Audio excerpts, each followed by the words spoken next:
नमस्कार दोस्तों, स्वागत है आपका देश दुनिया की बड़ी खबरों में। आज की सबसे बड़ी खबर, विधानसभा चुनाव में अब केवल 2 ही हफ्ते का समय बचा है। सभी राजनीतिक पार्टियां दमखम के साथ प्रचार अभियान में जुटी हैं। वहीं MIM प्रमुख असदुद्दीन ओवैसी ने गुरुवार को अपनी पार्टी के उम्मीदवार के लिए रैली की है। ओखला में अपनी पार्टी के उम्मीदवार शफीउर रहमान के लिए प्रचार किया। ओखला के बटला हाउस इलाके में पैदल मार्च किया और उसके बाद शाम को शाहीन बाग में रैली को संबोधित किया। ओवैसी की पार्टी MIM इस बार दिल्ली चुनाव में 2 सीटों पर चुनावी मैदान में उतरी है। पार्टी ने ओखला विधानसभा सीट पर रफीउर रहमान, मुस्तफाबाद सीट से ताहिर हुसैन को उम्मीदवार बनाया है। दोनों उम्मीदवार दिल्ली दंगों के आरोपी हैं और फिलहाल जेल में बंद।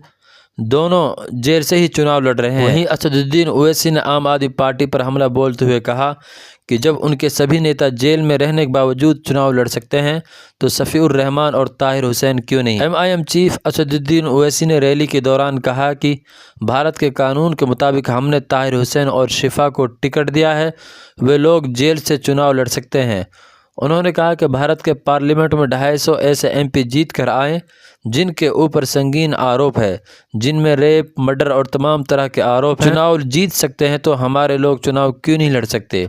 उन्होंने कहा शिफा जेल में क्यों है और केजरीवाल जेल के बाहर क्यों है।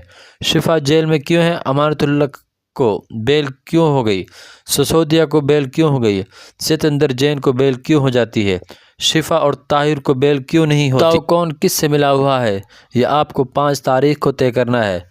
ओवैसी ने केजरीवाल पर तंज कसते हुए कहा कि वो 6 महीने जेल में रहने के बाद चुनाव लड़ सकते हैं तो उनको उम्मीदवार क्यों नहीं। ओवैसी ने कहा मुख्यमंत्री जेल में था 6 महीने, छोटा रिचार्ज केजरीवाल शराब के केस में जेल था, वो मुख्यमंत्री बनकर 6 महीने तक जेल में शराब के केस में बंद था। अगर केजरीवाल इलेक्शन लड़ सकता है और जीतने का दावा कर सकता है तो ओखला की आवाज़ भी शिफा को जेल से लड़ा सकती है और जीत सकती है। उन्होंने ये भी कहा कि PM नरेंद्र मोदी के पार्टी में ऐसे MP जिन पर क्रिमिनल केसेस हैं। उन्होंने कहा कि मजलिस के लोगों ने कोई गुनाह नहीं किया, कानून इजाज़त देता है, हमने अपने उम्मीदवारों को मैदान में उतारा है। ऐसी कौन सी सेटिंग थी कि केजरीवाल और अमानतुल्लाह सबको बेल मिल गई।